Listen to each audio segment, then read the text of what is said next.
So today we are going to discuss about introduction to BigQuery. So BigQuery, so it's a Google cloud service. So it's one of the Google cloud service which comes under data. So if you take a Google compute cloud, right, that is GCP, Google Cloud provides various services. So services for mobile computing, services for web computing, services for machine learning, artificial intelligence, AR, virtual reality, and so many things, right? So like that, BigQuery comes under which category of service? Which comes under data service. So BigQuery is a data service. That is point number one. Now, what actually the BigQuery is? So BigQuery is a highly scalable serverless data warehouse component. So it means it's a data processing component where you can process your data, you can transform your data, you can write all kind of complex SQL join queries in BigQuery, and you can generate the reports. So all ETL transformations you can able to do with respect to BigQuery. So it's a data warehouse component. And what about the terminology which I said just before? Highly scalable serverless. So what is serverless? So serverless is a quite popular terminology all the cloud sellers are using. Like Amazon also started saying we provide many services as serverless. So Google also says the same thing. Microsoft Azure says the same thing, right? So what is that serverless? See, generally imagine you have a technology, you consider any MySQL or Oracle or big data, Hadoop, Spark, any technology, you need to have a cluster, right? So group of machine forms a cluster. Now imagine you take this diagram. So I have like 1, 2, 3, 4 nodes. So here this node is a server node and all these node are client node, right? So I have a client node which gets the request and forward it to the server and get the response and then process the response in the client node and give you the result. Right. So now when more request comes to your cluster, right, so the more load the server will take, right? So that means the infrastructure is you have to take the responsibility of managing and maintaining the infrastructure. So you have to check whether the load is coming a lot, then you have to increase the RAM, you have to increase the hard disk, you have to increase the bandwidth of the network. So everything you have to take care. So when we call it as a serverless, that means you don't want to worry about anything with respect to servers. So you just worry about writing your code, executing that in BigQuery. So the complete infrastructure related problems, we will be taking care of it. Like that Google says. So Google saying that I will take care of all your infrastructure problems. You just concentrate on your code. That's it. So this is what a serverless architecture is. So for you as a developer, as a customer for Google Cloud, you are the customer, and as a customer for you it is serverless, but for Google it is not serverless. Okay, so this we have to understand. So many people used to get confused, like what exactly the serverless, and that means like physically there is nothing like server. It's going to be there in physical. No, it's not like that. There is a physical server, but it has been completely maintained by Google. So what Google says, I will take care of all the problems, infrastructure issues, I will take care of it. So I will scale it. When he says scale, when Google say I will take care of scaling it, that means when there more load or request comes to your application, Google takes the responsibility to increase the RAM, hard disk, network bandwidth, and so on. So only for those you have to pay. That's it. And once your load get reduced, and automatically the RAM, hard disk will be get freed, and then you will not be get charged or billed for that particular resource what you are not using. So serverless is for the customer, but for Google it is still a server related services only. It's the same applicable for AWS, Microsoft Azure, or whatever other cloud sellers whoever says serverless components, right? So serverless, it's all about you don't want to worry about the infrastructure. So here BigQuery is also the same. So BigQuery, it's not like you create a cluster, you maintain, you say how many node of a machine you need in a cluster, 10 node machine, 20 node machine, 100 node. No, you don't want to worry about it. Based upon the volume of your data, based upon the query processing query volume, the data volume and the query volume, so automatically the scaling will happen and the infrastructure scaling will be taken care by the Google. So that is what a serverless is all about. Okay, next, how can I compare this BigQuery? Imagine if you are a big data developer or Hadoop developer, you know Hive, right? So Hive is a data warehouse component. So I can compare BigQuery with Hive. So how Hive it's in Hadoop, similarly we use BigQuery in GCP. So Hive is not serverless, but BigQuery is serverless. And if you are coming from AWS or you are aware of AWS something, Amazon Web Service is another cloud server similar to BigQuery. In AWS, we have something called Redshift. So BigQuery it's again an alternate of Redshift. So BigQuery and Redshift are equally competitors in the market. So in the later upcoming videos, let's discuss more about when to use Redshift or why not BigQuery and all in the use cases sessions. Let's discuss in the upcoming videos. And what language I have to use in BigQuery and what kind of query platform it gives you. It internally has a query engine, and that query engine supports SQL, structure query language. So people come from database background or data warehouse background, it will be very easy for you to enter into BigQuery, but by just knowing the basic SQL thing. And with respect to the performance, it is always highly performance achievable because infrastructure is completely taken care by the BigQuery itself. And that we use a terminology called scale out. The scale out is all about the limit of your performance is based on the infrastructure, not based on the BigQuery. That is the point we used to say, scale out. So that means BigQuery itself, it's a wonderful engine it has internally to process your query. I'll tell you the engine name and how it works and all in the upcoming videos. So here, whenever there is a more volume of data comes, please you have to scale the hardware, the infrastructure, the data center and hardware thing you have to enhance. That means like BigQuery will take care of that load balancing automatically. So the limit is based on the infrastructure only, not or because of your BigQuery. So that is what we call it as a scale out. So BigQuery supports the scale out functionality. And then BigQuery is available in all the regions. So when I say regions, if you are having cloud background, you should understand it, right? But for others, I'll tell you. So all these cloud sellers, they will be deploying their physical data centers, like North America, like Canada, Asia Pacific, in Asia Pacific like Singapore, in India, like that, they will be having their physical data centers through which they will be forwarding your request and response. So here we call all these data centers as a regions. So if you take in India, we have a regions, and if you take in Singapore, we have a Google Cloud region. In North America, we have, and so in Canada, we have. So in Australia, we have. So wherever the regions, the data centers available in all the regions, you can able to run BigQuery. Because why I'm saying this, right? Few services are limited to the regions. It's there. It's same like in AWS and GCP. We have this problem for few services for some reason. Few services will not be working in few regions. For example, imagine there is a service called ABC that will not work in Indian region. That means you cannot create. It's not like that. So which means like you have to create that particular ABC service from different region. Imagine I have a startup in India.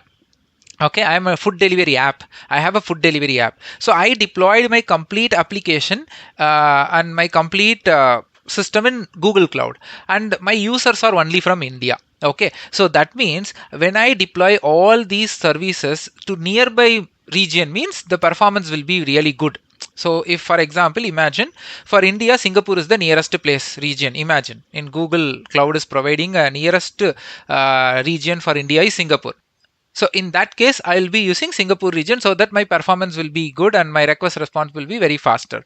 So imagine if Singapore region doesn't allow a particular service for me, who is a owner of an Indian product, right? So that means it is not like you cannot use. I can use the service, but I have to deploy it in a different region. That's it.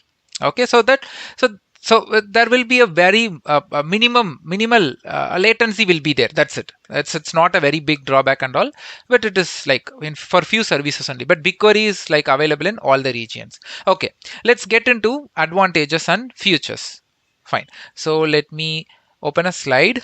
Okay, so we have advantages. So with respect to advantages, right, BigQuery supports both batch and streaming data ingestion. So you can ingest a table or a file, which is a batch data. When I say streaming data, means real-time events. For example, there is a website where people are doing the transaction. So transaction means it's a real-time events, right? You can capture it and then you can store it. So the minimum level of capacity is 100,000 rows per second for streaming, and more than a TBs of data, batch data per second. For batch data, more than TB per second. For stream data, more than 100,000 rows per second can be ingested to your BigQuery. And it also supports AI and ML, artificial intelligence and machine learning libraries are available, and you can even process those data via BigQuery. It supports AML.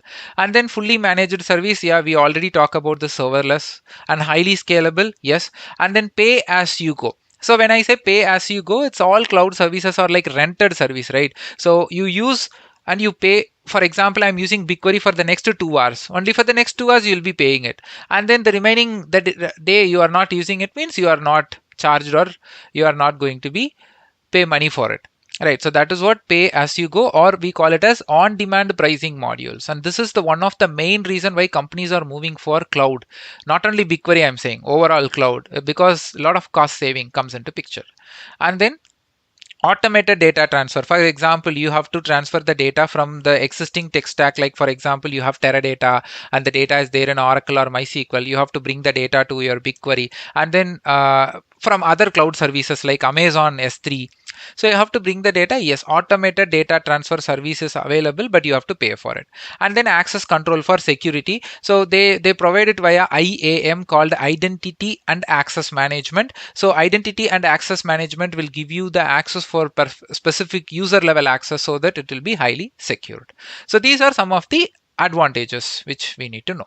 And then, so the next point about integration with cloud platform. So other cloud platform means with respect to Google cloud platform. So other than BigQuery, you have so many other services in Google, right? So is it possible to connect with other Google services? Yes. So Stack Driver is a service where you can do all this monitoring and audit logs thing. You can connect Cloud Dataproc. The second one, it's about like fully managed big data as a cluster. So this is big data completely. You can run Spark jobs and everything. So you can connect Dataproc with BigQuery. You run a Spark job to read the data from BigQuery, or you write the data to BigQuery. So you can do all these things with Dataproc.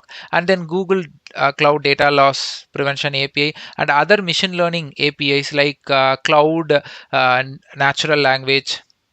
We call it as CNL, which is a service available in the Google Cloud, and AutoML and Cloud Data Catalog and Cloud PubSub. So Cloud PubSub is a services like a messaging queue services which actually used to retrieve the data from real time events. So imagine like if you are heard about Kafka, RabbitMQ. So these are like a messaging queue service. So Cloud PubSub is one of such messaging queue service provided by Google to retrieve the real-time data, and Cloud PubSub will not process it. It just acts as a pipeline to retrieve the streaming data.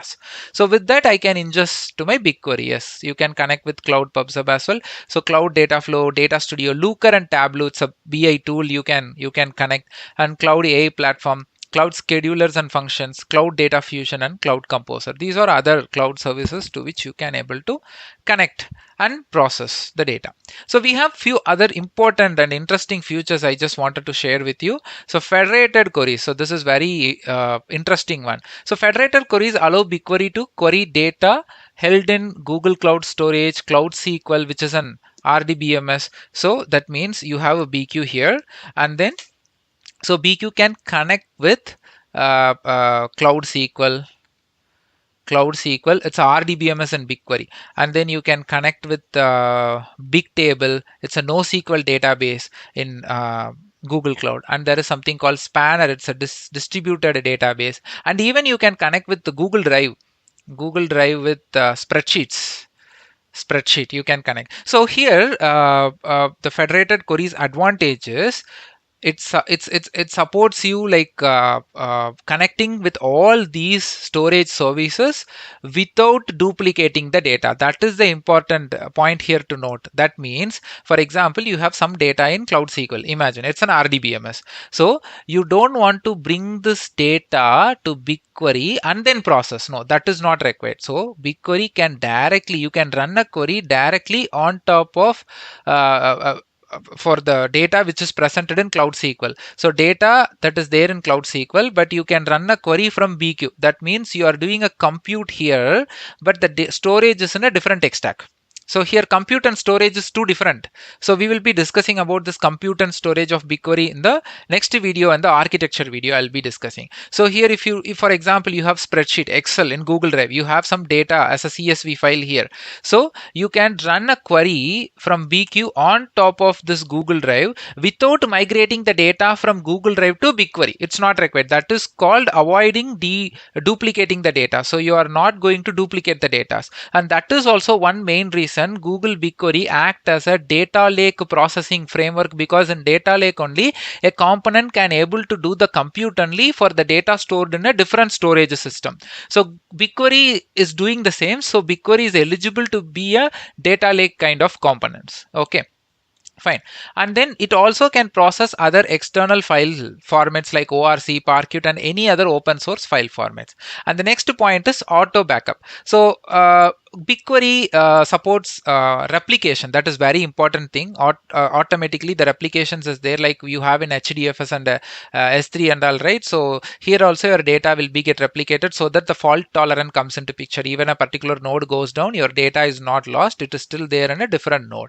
And then any changes that you do in the data in the table, the changes will be get stored for 7 days. So the different time version data you can able to see for 7 days it will be there.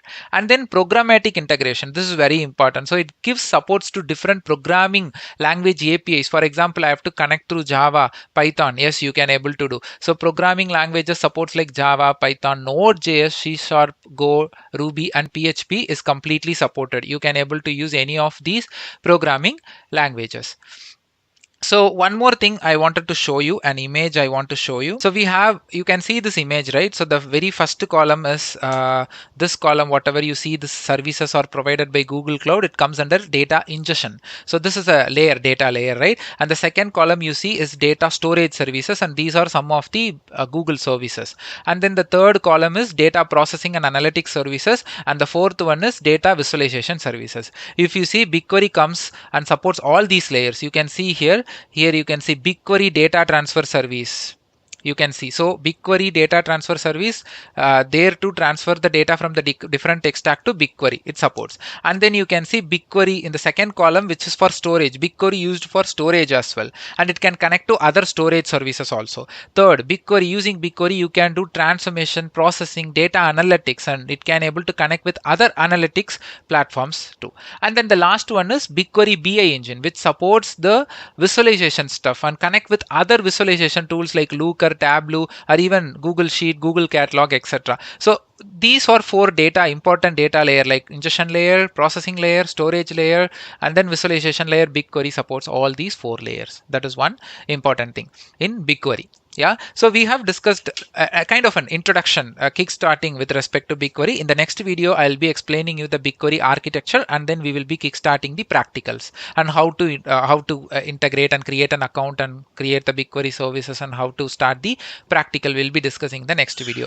So today we are going to discuss about BigQuery architecture. So I have already made a video for BigQuery introduction. So it is there in my playlist. So the playlist link is in the description box of this video.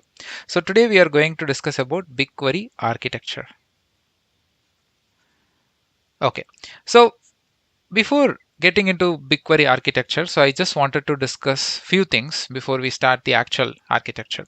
So if you take any query engines like BigQuery, right? So generally we have two things. So we need two things.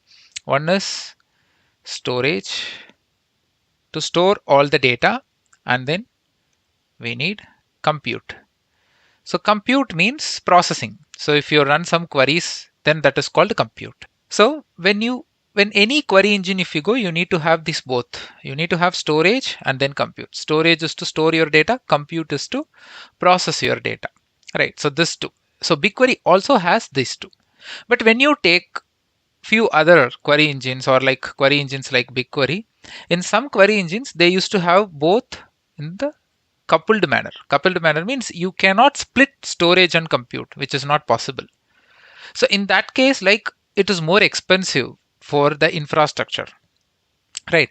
So if you take BigQuery, here the storage and compute are separated. So that means it is inexpensive. So you don't want to pay for both. So only when you do a compute, you pay for compute. Only when you do storage, you pay for storage. So it is inexpensive, and that is the greatest advantage. So BigQuery has been decoupled. So storage and compute has been splitted. So this is a starting point for the architecture, right? So now what is the next point I'm going to tell you? You will get it very easily, because now we understood what is storage and compute and why it has been decoupled in BigQuery, because of cost management, right? So fine. So now we can get into the actual architecture. So if you see, BigQuery has different layers. So one by one, I'll tell you. So the very first layer is COLOSSUS, Colossus. So this Colossus is a layer where we store the data. So that means for BigQuery, Colossus is a storage. So what exactly the Colossus? It's actually a file system similar to Google file system. It's a successor of Google file system. So Colossus is a cluster level file system and distributed, and it also maintains the replication for you for the data that you have been get stored. So now I'm going to compare this with a component in Hadoop called HDFS. So people who is not having background of Hadoop, you can just ignore this. But for people who have experience and knowledge about Hadoop, I wanted to tell you this. In Hadoop, we have HDFS. So HDFS is actually a file system. It's a distributed cluster level file system, and where we have replication for fault tolerance, right? So similarly, Colossus is a file system, a successor of GFS. So Google file system is actually the reference paper used to create Hadoop distributed file system, right? So Colossus is also kind of a retrieved one from GFS. So it's a distributed cluster level file system. So BigQuery uses Colossus to store your data, to put it in very simple way. So next, what is the next thing? So next, compute. So we discussed about storage, right? So now what about the compute thing? So we have something for compute and we call it as Dremel. So Dremel is a compute engine used by BigQuery to compute your queries, the processing, whatever the processing you do, it actually, Dremel is the application, Dremel is a framework for the computation. So Dremel is not only used in BigQuery, it's used in other framework. It's an internal project only. So they completely use this for computation. So what internally Dremel has? So Dremel has something called root server, and then they have something called mixers, and then they have something called leaf nodes. So inside of Dremel, you have these architecture. So it's a kind of a high level Dremel architecture I just wanted to tell you. So here you have some mixers, some leaf nodes, and then the root node. Okay, so now what this leaf node is? So leaf node is inside Dremel will actually helps you to read the data from the storage. That means from Colossus. Okay, and mixture or the layer where your data aggregation will happen. So you have written some big large number of SQL queries and you want to run some aggregation. So mixers are actually a layer where the aggregations are taken place, and then root server coordinate all these mixers and leaf nodes. So this is a high level quick architecture of what Dremel is. Now we need to ask a question ourselves, like this is a compute. So this is for compute. Okay, and this Colossus is a storage.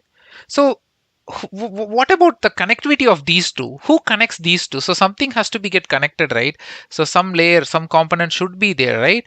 So which connects these two? I'm sorry. So which connects Dremel with Colossus? Yes, we have something called Jupyter. So Jupyter is actually a network protocol, a high speed, super speed network protocol which connects Dremel and Colossus.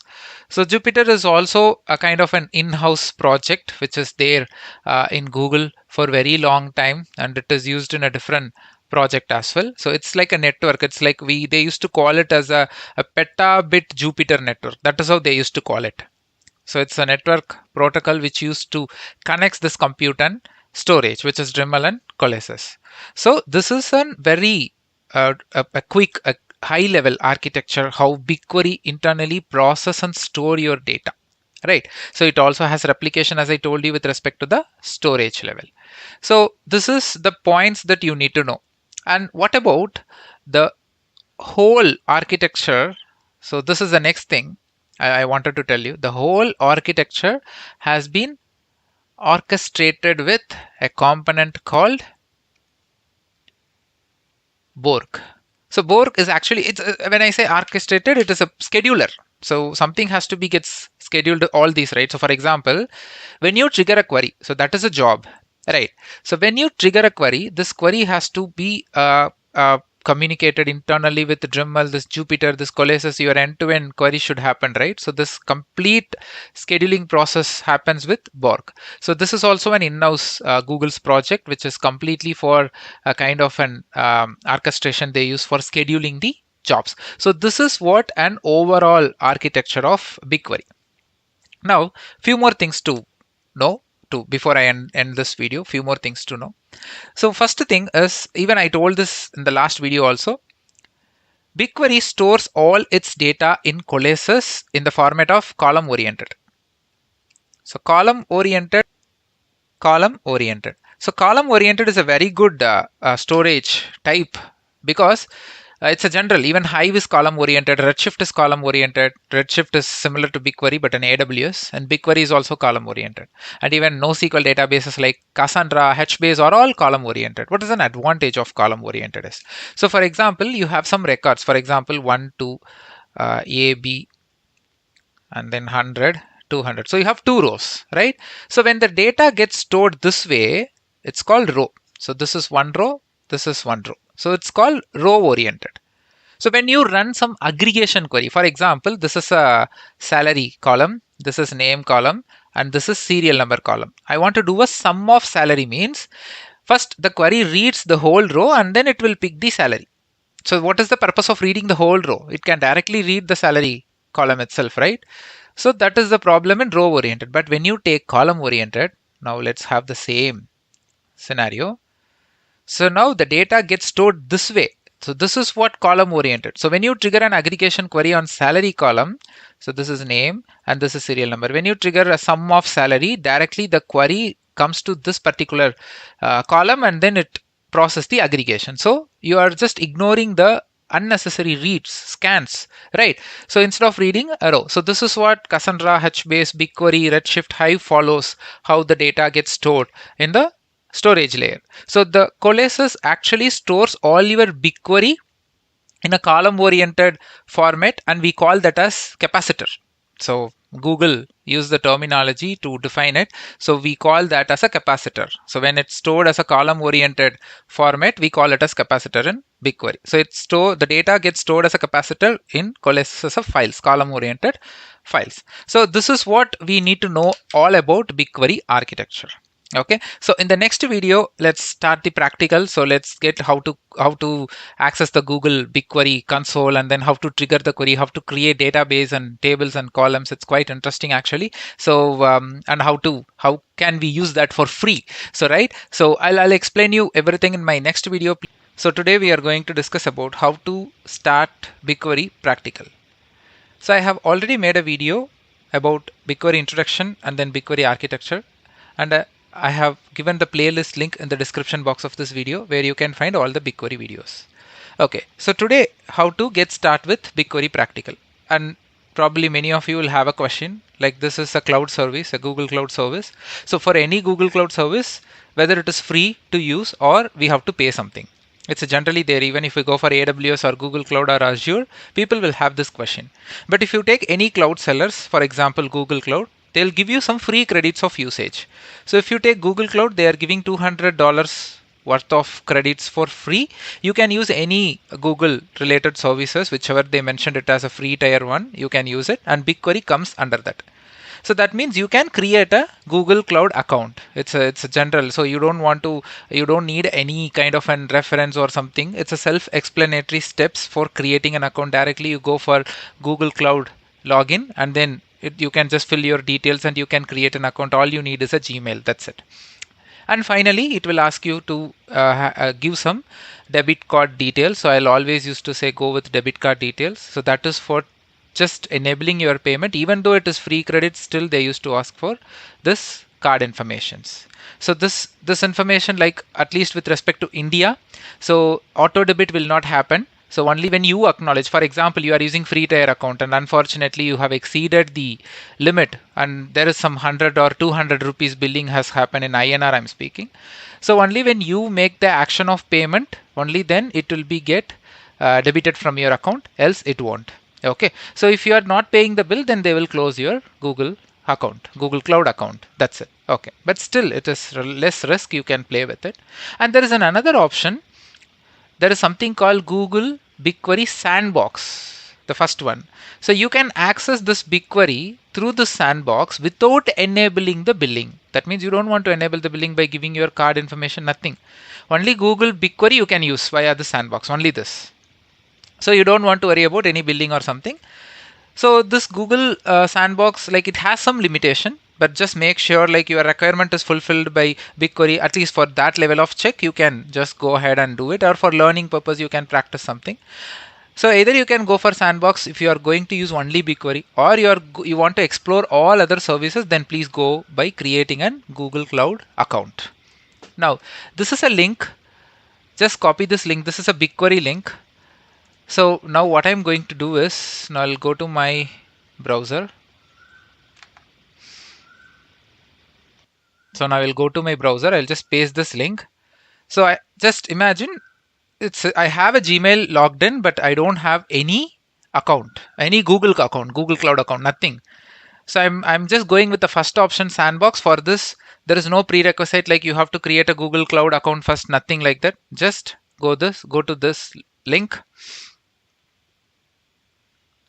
So for now you have just the Gmail with you, and now you are logged in with this account. You will be seeing this page like a welcome to your account. So here you choose your country and then just tick this, agree and continue. Now what is the next thing you have to do is you have to go for create project. So here you give any project name and then just leave it with this no organization and then create. Okay, now it says welcome to BigQuery in Cloud Console. Yes, you click done and you can see here sandbox.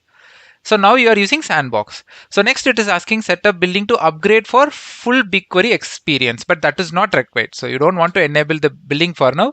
And if you see in the top right, you could see $300. Okay, sorry, I said it is $200 credit. They are giving you $300 worth of credit for free. You can use till that limit. Okay, so now sandbox is free. Okay, so for sandbox, you don't want to enable billing, nothing is required. Sandbox is free with some limitations. So this is how your front UI will be for BigQuery and where you can start querying it. So here you can see untitled page where you can start writing your queries, and here in the left hand side you will be seeing your all data sets. So when I say data set in BigQuery database is called dataset. So within dataset we will be having all the tables. Okay, so there is some free available data sets which is already provided by Google, so you can use that actually. Yeah, so now you can search for Google BigQuery's public dataset, so which is already available, so you can use for testing purpose. So just type for BigQuery. So you will be seeing something like BigQuery-public-data. You can just click star. So this is a default dataset which is already available. So dataset, as I told you, is nothing but database. So you can create your own databases too. So first we can see like the existing datasets. So when you toggle it, so you will be seeing the different tables you can able to see here. Okay, so now let me go with this. So if you just double click, you will be seeing the dataset informations. So within this dataset, you will be seeing GA session. Just double click this. Yeah, so this is actually a table. Okay, so you can able to see this. So the list of columns and everything. So now let's go for the query editor. So this is the table structure you can able to see for the GA underscore sessions. So now you click this query in new tab. So when you click it, you can see automatically the select structure has been created by the BigQuery. So now you can just change the limit just to 10 and then you can select and run this job. Okay. So you will be getting the result. You can able to see that in the console here. So like that, you have some other tables also. If you want, you can have a look on these tables as well. So these are like test tables where you can do some joins and some practicals you can do with this. So we can also see how to create a table and how to create a data set. Like what I said, data set is all about the database, right? In the next video. So today we are going to start with practical of BigQuery. So I have already uploaded BigQuery Introduction, Architecture, and many other videos which you have to have a look before getting into this video. So I have shared all this video in my playlist, and the playlist link is available in the description box of this video. Fine. Let's get into the topic. So in my previous video, I said like we can use BigQuery in two ways. One is called a sandbox. So sandbox is something like the BigQuery is completely for free, but you can only play with the existing tables. You cannot create any new tables, or you cannot do any inserts. So no DML. It's a limitation. And then there is another option. You can create a free trial account by enabling the billing. So where like you can start doing all types of queries. Only when the trial ends or the free credit ends, they will charge you. So that is very important. You have to be very cautious about that. Fine. So now here I have a account in which my billing is enabled, and still I'm in free trial. Okay, so now I'm going to show you how to create a database. So in BigQuery, database is called DataSet. Don't get confused. Whenever you see a word DataSet in BigQuery, don't get confused. It is a database. Fine. So let's create it. So in general, in real time, if you go in real time, right, in projects, so the databases will be created by the admins. You can create a table within the databases, and you can insert, delete, select, all those that you can do it. But not only BigQuery, I'm talking about any databases and query engine you go, the databases will be created by the admins. Okay, so now I am just showing you in the console. This is called a console view. Okay, we can even interact through command line as well, but now I will show you how to do this in a console view. Okay, fine. Because in some companies in real time, they won't give you the console. When I say web console will not be there, so you have to do all your query editors will be. You can use some kind of notebooks, or in background in Linux, you connect with BigQuery shell, and then you can do all the activity, something like that. So consoles will not be there for everyone. Okay, so now you can see in the left hand side you have this project. So within this project, whatever you see is a data set which is called databases. Now you click these three dots in your project, and there is an option called the create data set. So where you can create a data set. So now I am going to create a data set as account, and then I choose multi-region. So don't go for region specific. So it's like even there is a use cases for choosing region specific, but let's go with multi-region, so that any services created in any region, any multi-region can able to connect with this BigQuery. For example, there is Google storage. You have a bucket which you need to connect with BigQuery, that is created in multi-region, and this is also created in multi-region. Yeah, they can able to connect each other. So that is the point here. So if it is a region specific, you created an Asia Pacific region, and you are trying to connect to a service in a different region, there will be some clash will happen. So this is completely for our own learning purpose. So let's go with multi-region also. Even in real time, for many services, they go for multi-regions. They have specific use cases and restrictions based on the internal architecture what they are giving up. So okay, let's go with multi-region. So I'm just creating a data set. Okay, you can see in the left hand side I got my data set. So when you toggle it, you can able to see the tables, but now the data set is empty. So let's create a table. So what you can do, just click this three dots, and there is an option called create table. So here it's, if you see the source, so source, when you just click this drop down list, you have the option of empty table, or you have data in Google Cloud Storage for which you are creating a table for it, and similarly the rest of the thing. So the beauty of BigQuery is, imagine you have an Excel sheet in Google Drive, and you don't want to move that Excel sheet data to your BigQuery. Is not required. Let the data be there in the Google Drive itself, but you can create a table from BigQuery on top of the data which is there in the Google Drive. So that is the beauty of BigQuery here. So and the same thing for the rest of the sources as well. But now we can go for empty table. I have just explained about this in my introduction video. You can have a look about the source methodology. Now you can give a table name. So in the table name, I'm going to give account_txn, and then I'm going to create schemas, which is column names. You need a column name, so I'll give ID, and the data type is going to be the integer, and then I'll create a name and then string. So that's all. So if you drop down, you have the option called partitioning and clustering, which is one of the important properties for a table. And partition and cluster is a very big topic. So this plays a major role in performance optimization. So let's have this discussion in a separate video. So now I'm not going to touch this partition or clustering concept. So let's just create the table. So the table is created. Now you can see under account, I got this ACC_TXN. So now if you click this, right, so you will be getting the schema here. Yeah, so you got the schema. right? So and you have the option of setting primary key, not null, null columns, everything you can do. Okay, now so if you click these three dots just exactly on your table, right? So you have the option called the query. So if you click this, it will open a query editor with the basic select query. So you can just run this.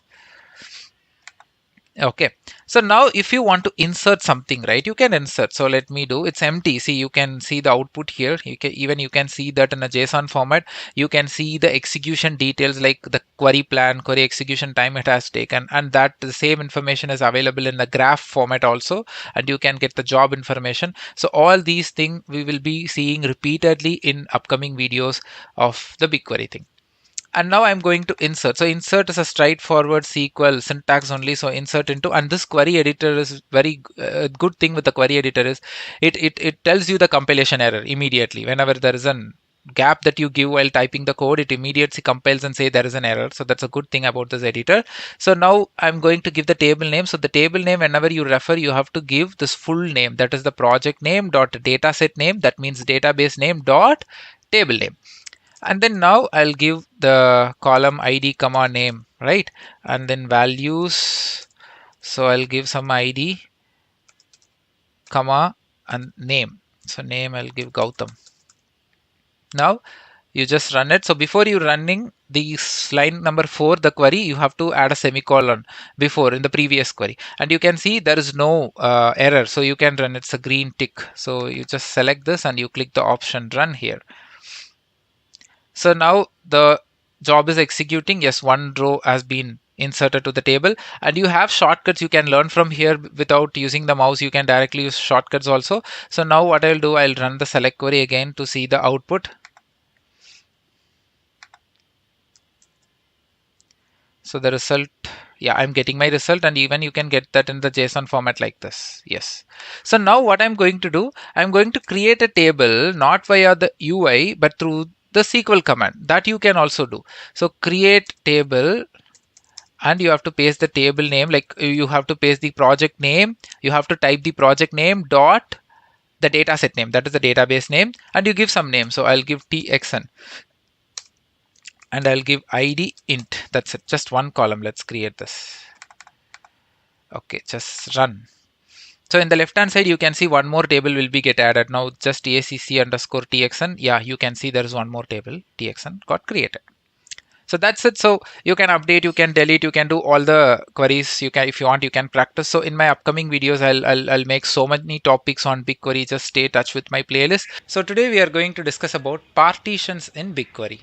So partitions is a very important and interesting topic in any query engines you go. Like you go for Redshift, or in Hadoop we have Hive, or even in RDBMS like MySQL or Oracle. Partitions are very much important. And partition is the first parameter which actually decides the performance of your query. So it's very important to get into this partitions. So if you are already aware of what partition and how it works, with respect to in general I'm saying. So I'm again going to repeat all those stuff, but with respect to BigQuery, you just need to know how the partition works. But the thing, yeah. So I'm going to explain you what exactly the partition is and how exactly it works. So even though if this is a familiar general topic for you, you can skip and you can go ahead directly to the BigQuery partition thing. So I'm going to explain you how the partition work and what is the partition first of all. Okay. So now imagine that you have a table. So you have a table with some kind of an like 100 rows. So 1, 2, 3, 4, 5. So and so you have 100 rows. Okay. And this is a serial number. Okay. So like that we have column like name, and we have a column like phone number, and then we have column like city. Okay, so you have these many columns. So if you see here, so this is not a partition table. Imagine just 100 rows I have inserted in a table. Now I am just writing a query, select star from the table. Okay, so this table 1, let's name it as table 1. So now I'm giving a where condition where I'm giving city equal to something. So A, fine. So city A. So I'm having so many cities like A, B, A again, C, D, E, and again E, E, and and so and so F, something like that. You have different cities. Now, when you do this, right, what happened with respect to the query engine, right? It just reads the first record. Okay, A is there. Okay, first record. And then it reads the second record, even though second record is not A, but still it reads it. And third record, okay, third record is in A. And then fourth record, okay, fourth record is in A. And then fifth record, even though it is not C, it just reads continuously till the 100th record. Imagine if A is not there in any of this, only the last record, that is the 100th record, only A, even though it reads from the first row. The query engine will read from the first row. That means we call this as full scan. So it is scanning the table completely where you have the performance problem. So why a query engine should read an unnecessary data, right? So why it has to read B, why it has to read C? Because the query engine doesn't know where the A related data are exactly present, because like you haven't created any partition, right? So imagine if you go to your computer, right, my computer or my PC, you will be having different partitions, C drive, E drive, D drive. So in C drive you will have all the installation files, right? So we'll have in our hard disk, we have the C drive where all the installation file goes, and then you have something called E drive where you will be having your personal photos or something, and where you have a D drive where you will be having studies related documents, and E is for personal and C is for installation, right? So here your Microsoft operating system, it's actually creates these partition. Whenever you search for something, you search for some document, it actually does consider this as a partitions. So it takes easily to that particular directory and the particular drive, and the scanning will be get reduced, right? So partitions are very much important. The partitions, it's like table of content, right? If in the first page of the book you have the table of content, so if that table of content is not there, then you have to scan the whole book, right?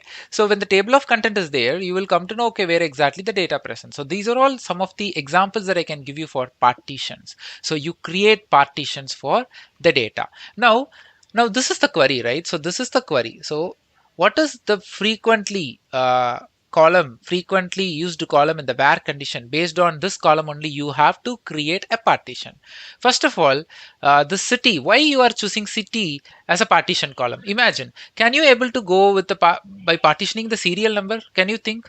Because serial numbers are unique values, right? You cannot create a partition. And name, like it's almost unique, right? You for example, my name is Gautam, so you may get 2 or 3 Gautams, but not more than that, right? And then phone number is exactly unique, and you cannot go for partitioning. And account number, so account number is also again like unique numbers, you cannot go with it. So the only column which is eligible for creating in the partition to minimize the scanning of your query to increase the performance, let me go with the city. So based on this partition query only, the people who is going to query the table, they have to use the partition column to prune their reads. So here I'm using city, so I have to partition based on the city. Now underlaying in your query engine, not only BigQuery, you take any query engine, underlaying how the data will be get stored, right? So imagine the table 1 in your disk. So this table create the partition. So how many partitions are there in your table? For example, I have 1 2 3 4 5 cities in my table. Okay, 5 distinct cities. Okay, so here this is city A, city B, city D, city D and E. So it creates 5 partitions based on the cities available in your distinct cities available in your data. So A cities, like you have, maybe you should have like 25 records, and then B you have 5 records, and you have 50 records here, and then 10 and so on. So right now when you trigger this query, it directly comes to the table and it will ignore B, C, D and E. It directly goes to the partition A, and then it will retrieve the records. So rather than scanning 100 records, it just scan only 25 records. So the drastic performance changes you will be seeing, the more performance you will see when you really use partition column in your query while reading it, or even in the join, when you do a join condition between two tables, when you use the partition column in your join condition or in the where class, the partition pruning will happen. That means partition is working. The word pruning people always use in the database world, on the partition table especially. Pruning means partition is working.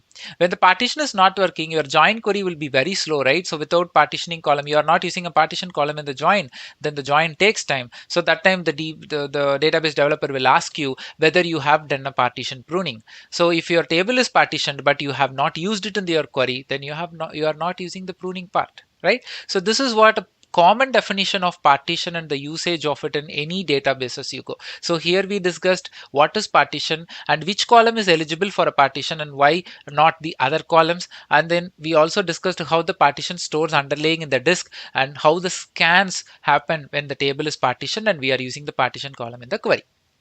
Fine. So now let's come to BigQuery. So with respect to BigQuery, right? So we have the partition, we have some types of partition, different types of partitions we do have. Let's discuss that. For example, if you take Hive, especially Hive in Hadoop, we have a query engine similar to BigQuery called Hive. In Hive, there is no such restriction in creating the partitions or like you can create partition on any columns. But BigQuery, when it comes to BigQuery, they just kind of optimized it in a way. They have some kind of an limitations with respect to choosing the partition columns. So we have some types of partitions here. Types of partitions. So the first type of partitions we do have is integer range partition. Integer range partition. I will explain you all this by showing you an example. And then second, time unit column partition. And then third, ingestion time based partition. Okay, so you have these three types of partitions in BigQuery. So with respect to these, I'll show you an practical for all of this. So before getting into that, so with respect to limitation, I just wanted to tell you. So integer range is all about specifying some range based partitions like 0 to 10, one partition, 10 to 20 and another partition, something like that. You are defining a range. So for example, imagine your data is coming out of range means then it will create something called unpartitioned and all your out of range data goes to that unpartitioned partition. It will create a partition like unpartitioned, something like this. It will create a partition like this itself. Okay, and same way when you go for time unit column also, time unit column partition column should be in the data type of date or timestamp or it should be date time. Other than that, nothing is allowed. So again, even here, if you take this date time thing, right, there is something, an interesting fact you want to see. So if your date is like 1960 0101, if you reach this date, then all your data goes to unpartitioned for sure. This is backward, and for with respect to future, 2159 is the maximum year till which you can create a partition. Else or else it will go for unpartitioned, same similar to what I said for the integer range. So this is minimum and this is the maximum limit, and for sure like all our requirement comes within this only for sure, but I'm telling you. And there is no such partitions for ingestion time. Again, when you get null, it will create a null partition for all these three. When null data comes to the partition column, it creates null partition. And even with respect to ingestion time, this ingestion time is something an auto generated by the BigQuery itself. This is like at what time you are ingesting the record. Based on that time, it will create a partition. So in that case, this ingestion time will not fall into these two. It won't. Okay, so here only we have this. So null is common in all these three. As I told you, when null comes, it creates a null partition. When it is an unpartitioned data, like the integer range and time unit column, when it goes beyond the range of it, it creates an unpartitioned partition and store all the data over there. Fine, let's get into the practical. So I just logged into my BigQuery console and I have some examples for you. So now I'm going to create a table here, you can see. So create table, and this is my project name. Dot the dataset name, that is the database name is transactions, and sales is my table name. And I've created two columns, transaction ID and transaction date, partitioned by. So the syntax should be like this: partitioned by transaction date, and transaction date is date column. So that is very important. So it should be a date column or it should be an integer column. That's it. So you cannot create partition on string column with respect to BigQuery. Okay, and we have some options. So here we have in partition, we have something called partition expiration days equal to 3. That means after 3 days, the record from the day of your insert, right? After 3 days, that particular record will be automatically get deleted from the particular partition. So you are just creating a time to leave option. If you don't want this, you can remove it. Okay, you can just remove this. Okay, so required partition filter is true. So partition based filter, anyway, it's required. So we are enabling it. So now what I'm going to do after creating this table, so let me create this table for you. Just select this. and create this table in the left hand side under transaction. You can see sales table will be get created now. Yeah, so the sales table got created. Now I'm going to insert one record. So it's like transaction ID is one, and then I'm giving a date format data. So now after inserting this, can you able to see the partition information? If you ask me that question, yes, you can able to see. There is a command for this: select table name comma partition ID comma total number of rows from the project name dot transaction is your database name. There is something called information schema. This is BigQuery defined one. It's not ours. It's its own schema. Within that, there is a table like partitions you can invoke. With this, you can able to get all the information of your partition. So now when I run this, right? When I run this, you will see transaction and sales II something.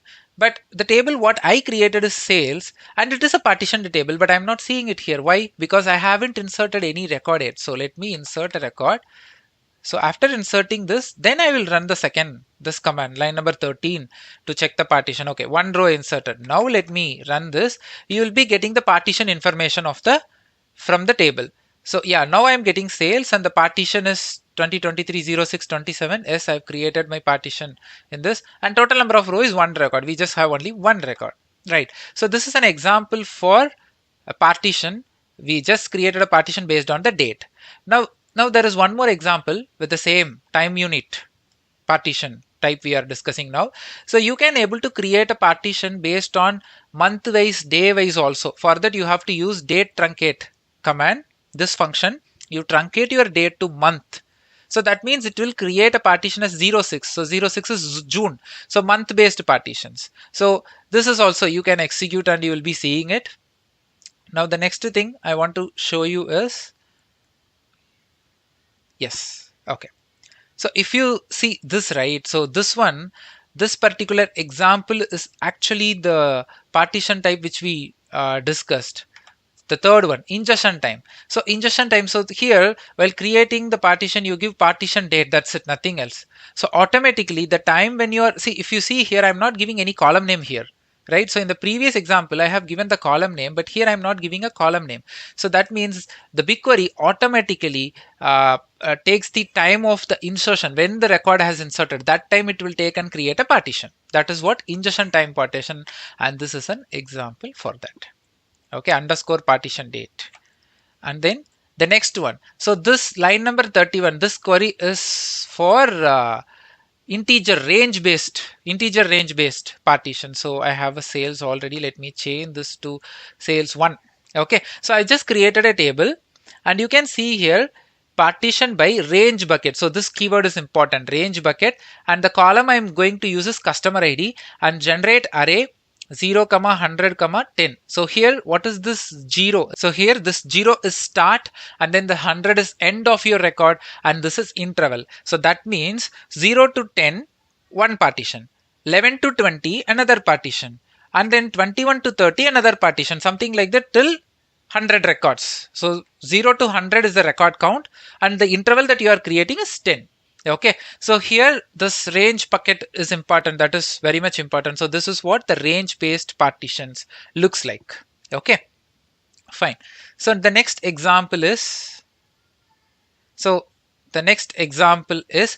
okay, so you can able to create a partition using a select query also. So create table as, so we have create table, some table name, and you are creating the column partitioned by transaction date as. So from a different table you are reading a record. While reading a record from a different table, you can create a partition on the fly and you can insert. Okay, so that is what. So create table, CTAS, people used to call it as CTAS, create table as partitioned. So create table, table name partitioned by whatever the partition time unit or integer or ingestion time. We have 3 types. You can use anything from this particular table. So reading record from here on the fly, you are creating a partition. So these are the some of the partitions. Okay, so these are some of the partition types. So we discussed about all these 3 partition and I've showed you a demo for one, and the remaining these queries you can run and then you can insert some records and you can check whether the partition is created or not with this command, line number 13, that is information schema.partition. With this you can able to see whether the partition is created or not. Okay, so this is what the agenda of today's video, and partition is very important topic, and if you go for any interview, people will ask you for sure what about the partition and why you need it. And with respect to BigQuery, it is in interview people can ask whether you can do it on in string columns, because it is not possible, because that is one thing. In Hive it is possible, but here it is not possible. So blindly we cannot say yes.